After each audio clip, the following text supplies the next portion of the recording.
কয়লা অভিযানে নিরাপত্তা কর্মীর ওপর হামলা মামলায় সাজা ঘোষণা। 8 বছরের সশ্রম কারাদণ্ড বাটুল গড়াইয়ে। অবৈধ কয়লা বিরোধী অভিযানের সময় নিরাপত্তা কর্মীর ওপর হামলার ঘটনায় অভিযুক্ত বাটুল গড়াইকে 8 বছরের সশ্রম কারাদণ্ডের সাজা ঘোষণা করল আদালত। পাশাপাশি 5,000 টাকা জরিমানাও ধার্য করা হয়েছে। জরিমানা অনাদায়ে অতিরিক্ত 1 মাসের কারাদণ্ড ভোগ করতে হবে বলেও আদালত নির্দেশ দিয়েছে। আদালত সূত্রে জানা গিয়েছে 9 মে 2021 সালে অবৈধ কয়লা উত্তোলনের বিরুদ্ধে অভিযান চালাচ্ছিল ইস্টার্ন কোল ফিল্ডস লিমিটেড। সেই সময় সংস্থার সিকিউরিটি ইন্সপেক্টর দিলীপ প্রসাদের ওপর হামলার ঘটনা ঘটে বলে অভিযোগ। পরিস্থিতি সামাল দিতে ঘটনাস্থলে পৌঁছয় সিআইএসএফ, তবে বাহিনী পৌঁছানোর আগেই অভিযুক্ত পালিয়ে যায় বলে তদন্তে উঠে আসে। ঘটনার পর থানায় মামলা দায়ের করা হয়। দীর্ঘ তদন্ত বিচার প্রক্রিয়ার পর মামলাটি ওঠে আসানসোল জেলা আদালতে। মামলায় মোট 10 জন সাক্ষী আদালতে সাক্ষ্য দেন।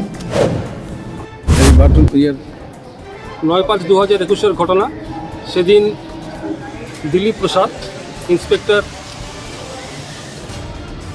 ইস্টার্ন কোলফিল্ড লিমিটেড, তিনি খবর পান যে এরকম সেখানে ওই খয়রাবাদ অঞ্চলে প্রচুর পরিমাণে কয়লা স্টক করে রাখা হয়েছে এবং তিনি সেই খবর পেয়ে সেখানে তার নিজের টিম নিয়ে যায় এবং যাওয়ার পরে আসামি বাটুল গড়াই এবং সঙ্গে আরও কিছু লোক, মানে তাদেরই লোক, এবং তারা তার উপরে আক্রমণ শুরু করে, বাঁশ, লাঠি, আরও বিভিন্ন অস্ত্রশস্ত্র নিয়ে।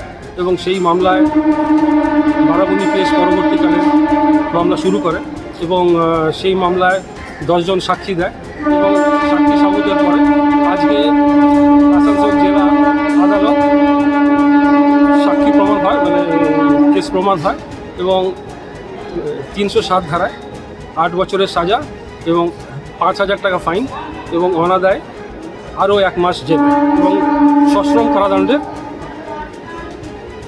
আসামিকে সাজা। আপনার নাম বলুন। আমার নাম অঞ্জিত ব্যানার্জি, সরকারি কর্মী। আমাদের ভিডিও ভালো লাগলে লাইক ও শেয়ার করুন। কমেন্ট সেকশনে আপনাদের মতামত জানান। আরও ভিডিও পেতে আমাদের চ্যানেলটিকে সাবস্ক্রাইব করুন এবং প্রতি মুহূর্তে খবরের আপডেট পেতে প্রেস করুন বেল আইকন।